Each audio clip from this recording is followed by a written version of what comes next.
Tucked away in the woods off Interstate 90 in Preston, an unlimited hydroplane racing team is hard at work. Sticking to precise plans, they're building what they hope will be a championship boat. We all start out with a bunch of flat stuff. You know, here we all start out with a bunch of stuff that looks like this. Flat pieces and parts and nuts and bolts. And when we're done with it all, we end up with something that can go 200 miles an hour across the water, pull 3-4 Gs in the corner, and fly 6 inches off the water. I mean, there's not many people in the world that can do that, and there's not many vehicles in the world that can do that. Now, there is an exact science to building a boat capable of going 200 miles per hour. But when it comes right down to it, believe it or not, it's put together like most pleasure boats. Primarily, it's just a hybrid fiberglass boat. It has some steel structure, it has some aluminum center section, but it's just a hybrid. All the parts are more engineered than a pleasure boat, but it's basically the same process. The process is often a long one. It takes 4,000 to 5,000 man-hours to build a hydroplane, and one mistake can make the boat act like a slug in the water. Minimizing the mistakes you make in the building process. You try to follow a set formula, and then don't deviate too far from it that you can't tell where you're going. And these guys know if they don't build this boat perfectly, they won't complete their target mission, knocking off Dave Vilwalk and the dominant Miss Budweiser. I mean, the only difference between this boat and the Budweiser is this one's going to be a little bit faster. A good craftsman always believes in his work. Mike Ferreri, KOMO for Sports. On this icy morning, Trooper Keith Leary met driver Simon B. But the way they met isn't the way you usually meet a cop. Take a look at the result. This nasty fender bender happened at an on-ramp to the freeway. Saw a little black car hit me in the back end, and got his information, just sat down, put my seatbelt on the car just in case I got hit again, and subsequently here comes another car and hits me from behind. You know, other roads looked a little bit icy, but they weren't too bad until I hit the on-ramp. The whole thing was just a sheet of ice. That sheet of ice claimed at least a half-dozen cars. All drivers caught by surprise, spun out and bashed up. A little lower back pain, that's about it, but... Best way to explain what happened is not to tell you, but to show you. The sand truck came too late for Officer Leary and the people he was trying to help. Fortunately, nobody else was hurt. We can fix our cars, but we can't fix ourselves all the time.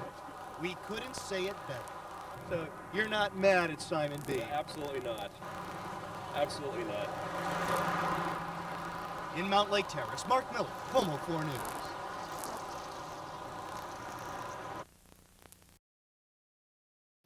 Anyways, you were saying it was like maybe up to 2 minutes that it occurred? Yeah, meteorologist Ted Beener is tracking the path of the storm. I saw debris swirling in the air. Trying to confirm it was really a tornado.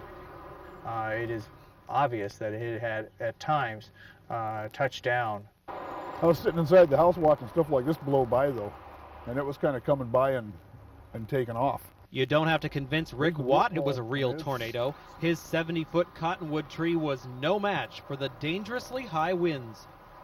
I mean, it was a real dark cloud, but it had like a dark blue tint to it.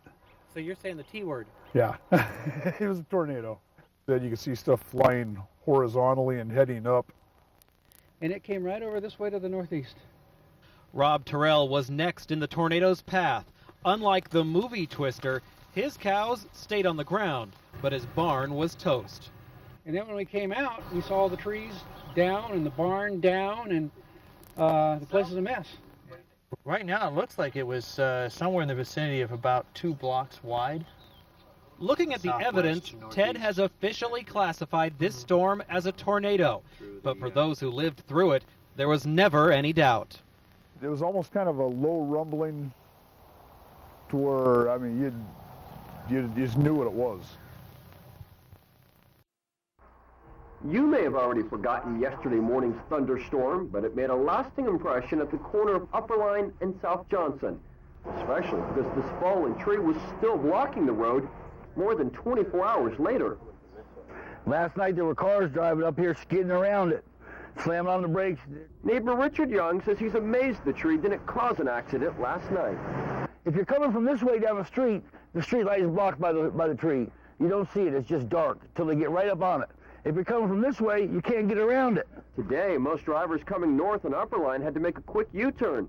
We caught up with this driver to ask if he could believe a day later the tree was still blocking traffic. Yeah, I can believe it. Is it something that I want to believe? No. You know, it happened Tuesday, today's Wednesday. By about Friday, I figure, you know, somebody will respond to it. Tree owner Cheryl Schwartzman called the city at 9 a.m. yesterday. And then I called them back yesterday afternoon, the same story. And then I called this morning about 11 o'clock, and again the same story. But this tree is totally blocking the street. So if we had a fire or an emergency, this is a real problem.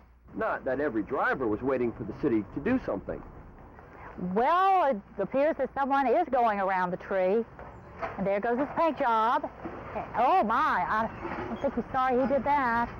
We thought we'd give the city a call and try our luck. You're trying to get to it. Okay, what sort of time frame? You think you get to it this afternoon or tomorrow or what? You can't give me any time frame when you're going to get to it? Fortunately, we also know the number to the mayor's office. And lo and behold, there was a definite buzz in the air just 20 minutes later.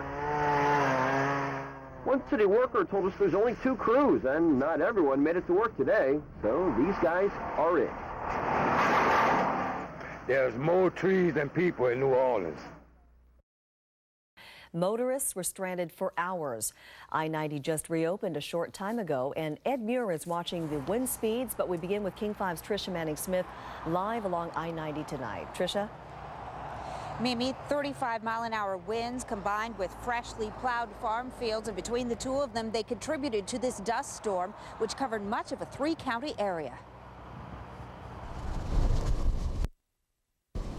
The whipping winds sucked motorists into a veritable black hole of dust. Even seasoned veterans talk as if the storm took on a life of its own. Pretty scary. You don't know what you're going to come across in there. It gets light, it gets dark, and you don't know if it's going to get darker. And about all you can do is look out the side of your window and look for the center line or a fog line and hope that while you're looking off to your left and right, there isn't something right in front of you you're going to hit. But that's exactly what happened to dozens of motorists trapped within the dust storm's nearly 50-mile radius. Emergency crews crept onto this 2-mile stretch of Grant County Road to discover 27 vehicles crashed or stranded. The roadway back in there was completely zero visibility, all dirt and dust. Accident victims have abandoned their vehicles right along the roadside, even as sand dunes now are forming around them. Believe out-of-towners caused many of the wrecks, trying to take county roads to skirt around the I-90 closure that stretched from Moses Lake to Ritzville. Basically, you just eat dirt. The dust grates Battalion Chief Leonard Johnson's red eyes under his contacts. It quickly plugs up ears and clogs noses. Basically, you just eat dirt. That if you go out in your yard and took dirt and put it in your mouth, that's what it feels like when you're inside the dust storm like that. Stranded motorists fill up Moses Lake. The Mansvilles need to catch a plane out of Spokane. And so we're trying to get back home. Dust storm. Timothy O'Toole just gave up. Well, I got a room. I'm going to go tomorrow. There are so many different agencies that are responding to these accidents from this dust storm that we may not know the accident totals combined until sometime tomorrow. However, we do know that at least 11 people have been hospitalized. At this point, there are no known fatalities. We are seeing story after story about how Americans are pulling together and helping each other. KOMO reporter Amy Schaefer and photographer Virginia Easter did a story this morning about how people are coping with being stranded in Seattle, and their story actually sparked another one of those stories. We're driving. 4:30 in the morning, and this group of stranded travelers has had enough.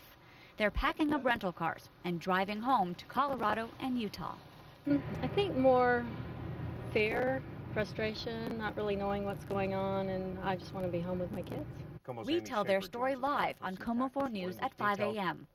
Now we're seeing that many people are actually just getting in rental cars and driving back home. We spoke with 2 people. You can see them packing up a car there. They are headed back to Colorado. A woman stranded in Linwood is watching. Are you guys the ones going to Colorado? Yeah. Somebody see you guys on the news and they want to talk to you. And makes a desperate phone call to the hotel. Yeah, I hear you. That's the same boat we've been in, just trying to get out. Her name is Kathy. She's also from Colorado. She's had a death in the family and needs a ride home to make it to the funeral. Let us hop in the car, and I'll stay in touch with you on the phone, and we'll try and get over to you in Linwood. When you're looking at 24 hours in a car, what's an extra 15 minutes, half hours? As they drove away, the plan was to meet up in Ellensburg, but a few minutes later, Kathy's ride to Ellensburg fell through. When Virginia and I heard that, we wished we could help, so we did.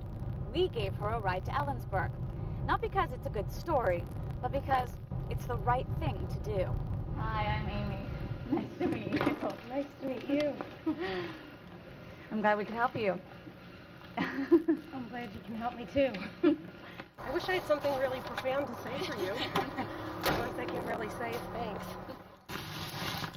No thanks needed. Almost there. Because this is about more than giving someone a ride. Nice to meet you. Thank you so much for waiting. Hey, no problem. No problem. This is how those of us thousands of miles away from the disaster can help. Help because these aren't strangers. Not anymore. Kathy, this is Richard. This is Becky. Hi, Becky. Good to meet you. And we got Mike and Dawn over there. They are fellow Americans, and they need help. Bye-bye. Thank you. They need it, and so do we. In Ellensburg, Amy Schaefer, KOMO 4 News. Bye. Sometimes things just work out. Isn't that great?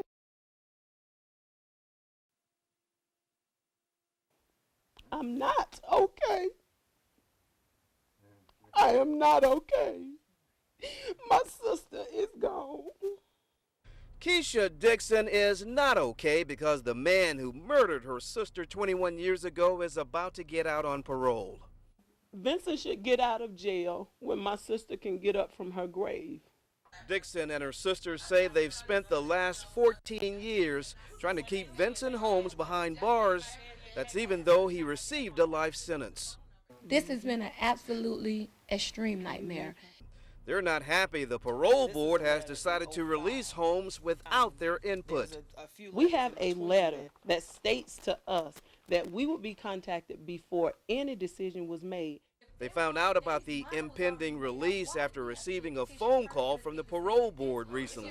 I think it's disrespectful of them to call us on the phone and tell us that they're going to release him. The board has been very responsive to these victims. A spokeswoman with the parole board says her office has more than 57 letters corresponding with the victim's family about Holmes. As for that phone call about the impending release, she called them to let them know the letter was coming because she didn't want it to come as a shock to them. Cherie Lipscomb says the decision to release Holmes isn't final and the family can still express their concern. We have to give them the opportunity to voice their concerns.